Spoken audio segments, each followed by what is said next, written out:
Good morning everyone. सो मैं प्रीति सरोआ और आज का नया टॉपिक जो हम करने जा रहे हैं वो है virus. So I hope you all have heard about this term virus. Virus होता क्या है? तो कोविड के टाइम में आप सबको पता ही चल गया होगा वायरस क्या है। It is a kind of a flu, it is influenza जो हमारी बॉडी में एंटर करता है और हमें सिक बनाता है। इसके साइड इफेक्ट, इल इफेक्ट्स से हमारी बॉडी इन्फेक्ट हो जाती है।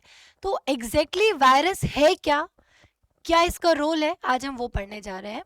तो सबसे पहले the very first point is, जो आर एच विटेकर थे जिन्होंने 5 किंगडम क्लासिफिकेशन दिया था, 5 किंगडम क्लासिफिकेशन, जिसमें आर एच विटेगर ने कुछ कैरेक्टरिस्टिक रखी थी जिनके बेसिस पे उन्होंने मोनेरा, प्रोटिस्टा, फंगी, प्लांटई, एनिमिलिया, उन सबको 5 किंगडम क्लासिफिकेशन में प्लेस दिया था। बट उन्होंने वायरस को उसमें कोई भी प्लेस नहीं दिया। क्यों? द क्वेश्चन अराइजेस कि वायरस को 5 kingdom classification which was given by R H Whittaker, क्यों उसमें उसको जगह नहीं मिली? उसका सीधा सीधा आंसर है, जो वायरस है वो ए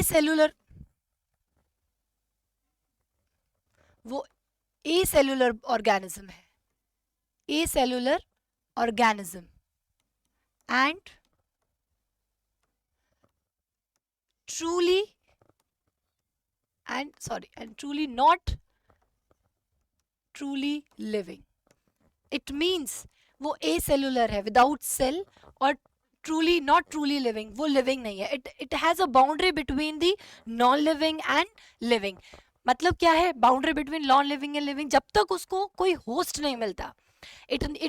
This virus is also called as, it has a feature that it is a obligate parasite. Obligate parasite means compulsory parasite है,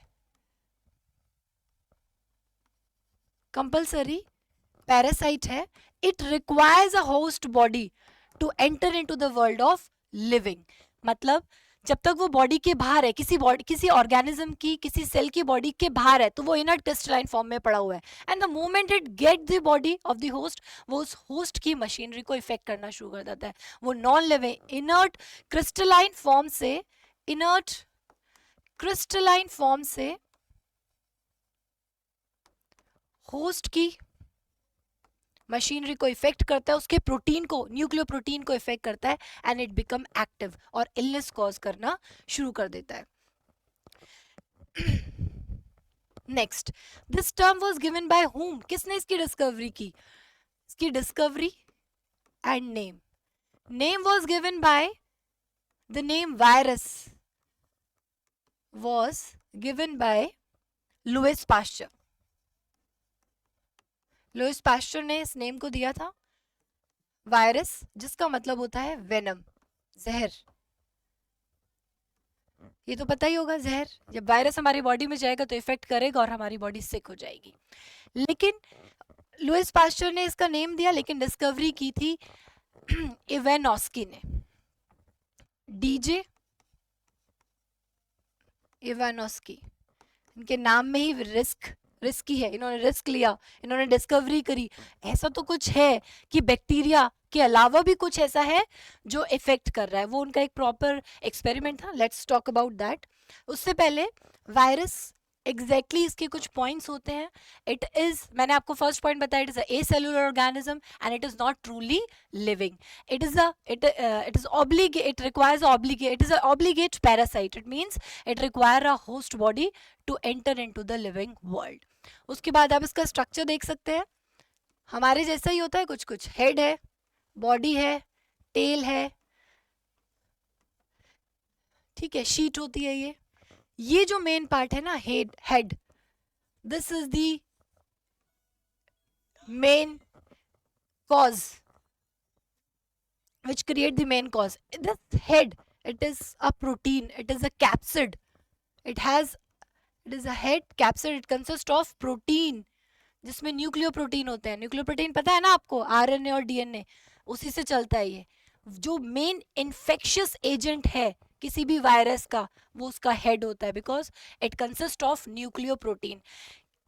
प्रोटीन से बना हुआ है, लेकिन इसके अंदर या तो आरएनए होगा या फिर डीएनए होगा। पहले बात कर लेते हैं इवानोस्की की। उन्होंने क्या किया, उन्होंने देखा कि जो टोबैको है उसमें मोज़ैक डिसीज कॉज कर रहा है ये। तो उन्होंने देखा कि बैक्टीरिया की जो फिल्टर हमने लगाए थे उससे भी कुछ फिल्टर आउट हो गया। अभी तक तो जो प्रोटेस्टा था सबसे स्मॉलर इन साइज में था, लेकिन जब इवानोस्की ने अपना एक्सपेरिमेंट कंडक्ट किया तो उन्होंने देखा कि कुछ चीज है जो फिल्टर आउट हो गई है, वो बैक्टीरिया से भी छोटी है। बैक्टीरिया का जो फिल्टर था, फिल्टर यूज करने के बाद बैक्टीरिया तो ऊपर रह रहा है लेकिन कुछ जा रहा है नीचे, कुछ फिल्ट्रेट जा रहा है। तो इवानोस्की ने कहा ये जो फिल्ट्रेट है ये वो माइक्रोब है जिसको उन्होंने नाम दिया, उन्होंने डिस्कवरी करी, ये जो माइक्रो ऑर्गेनिज्म है ये वायरस है। बैक्टीरिया तो था लेकिन बैक्टीरिया को भी फिल्टर आउट कर दिया उसने, तो फिल्ट्रेट से फिल्टर आउट हो गया है, तो वो वायरस है। उसके बाद हमारे इवानोस्की ने इसकी डिस्कवरी कर ली। उसके बाद हमारे आ गए बेंजरिक। उन्होंने कहा जो ये फिल्ट्रेट आया है ना, जो ये फिल्ट्रेट है इन्फेक्टेड टोबैको का, इन्फेक्टेड टोबैको का जो फिल्ट्रेट है वो किसी हेल्दी टोबैको या किसी हेल्दी प्लांट को भी इन्फेक्ट कर रहा है। तो उन्होंने बोला, ये इन्होंने 1892 में दिया, इन्होंने ये 1898 में दिया। इन्होंने कहा कि जो ये फिल्ट्रेट है ये इफेक्टिव, मतलब जो ये फिल्ट्रेट है किसी हेल्दी प्लांट को भी इन्फेक्टेड कर रहा है। और तो उन्होंने बोला कि ये कंटेजियम वीवम फ्लूइड है, यानी कि ये कंटेजियस है, इट इज कंटेजियस इन्फेक्ट करता है, फैल रहा है, ये फैलेगा हेल्दी से किसी अनहेल्दी से हेल्दी को कंटेज करके फैल रहा है, इफेक्ट कर रहा है। यानी कि जो फिल्ट्रेट हमने इन्फेक्टेड टोबैको प्लांट से लिया था वो ये हेल्दी टोबैको प्लांट में फैल रहा था। उसके बाद आ गए आपके स्टेनले ने इनको सीधा सीधा नाम दे दिया। इन्होंने नाम दिया, इन्होंने बोला कि ये जो वायरस है ना, इट कंसिस्ट लार्ज प्रोटीन। तो बस यहां से हमारे वायरस जी डिस्कवर हो गए।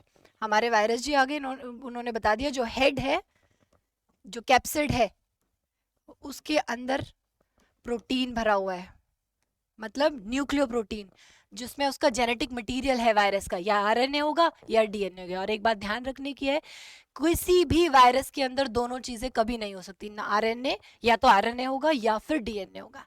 अगर वायरस आरएनए है, देख लेते हैं, चलो वायरस में अगर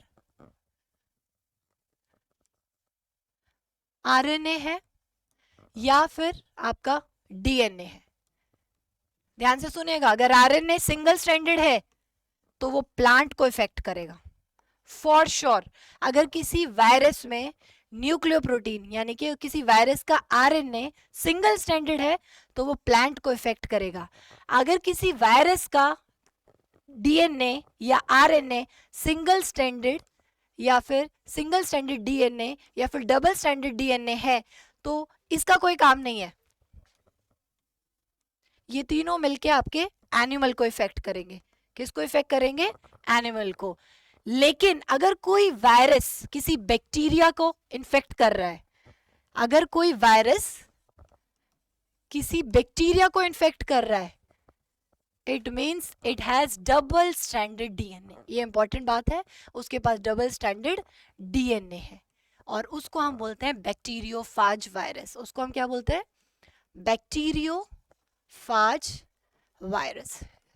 राइट, अंडरस्टूड? यहां तक क्लियर है? लास्ट डिस्कवरी हो गई, प्रोटीन का पता चल गया, बॉडी का पता चल गया कि वायरस की बॉडी ऊपर से नीचे तक उसका मेन पार्ट उसके हेड में, जैसे हमारे शरीर में क्या होता है, दिमाग होता है, वही चला रहा है पूरी बॉडी को, लेकिन वायरस को चला रहा है उसका हेड। हेड के अंदर है क्या? कैप्सिड। कैप्सिड के अंदर है प्रोटीन जो किसको प्रोटेक्ट कर रहा है? न्यूक्लिक एसिड, जो कुछ नहीं है, जो आरएनए है और डीएनए है। इतनी बात समझ गए तो आपका वायरस पूरा और हम समझ जाएंगे। ठीक है, लास्ट पॉइंट, डिसीजेस क्या क्या होती हैं हमारे वायरस से। अगर हम ह्यूमंस की बात करें, अपनी बात करें, हमारे अंदर सबसे पहले मम्स हो जाते हैं। हर्पीस सुना होगा आपने, बड़े बड़े मोटे मोटे वाइट कलर के बॉल्स हो जाते हैं।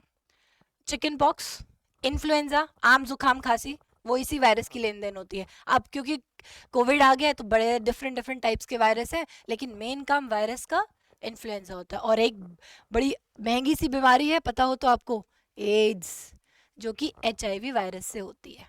ठीक है, ये तो बात हमारे ह्यूमंस या एनिमल्स की। बात कर लेते हैं प्लांट्स की। प्लांट्स में क्या क्या डिसीज कॉज करता है ये वायरस, ये आपने एनिमल्स में देख लिया, ये प्लांट्स में देख लेते हैं। बेसिकली लीव्स में सबसे पहले तो टोबैको मोज़ैक कर दिया, फिर लीव्स की कर्लिंग कर दी, येलोइंग कर दी, या फिर पेड़ ड्वार्फ हो जाएगा या स्टंट हो जाएगा। ठीक है, तो बस इतना ही है वायरस में, है तो छोटा पर है बड़ा खतरनाक। तो with this we come to end of this topic. आएंगे नेक्स्ट क्लास में नए टॉपिक के साथ। Thank you so much, bye bye.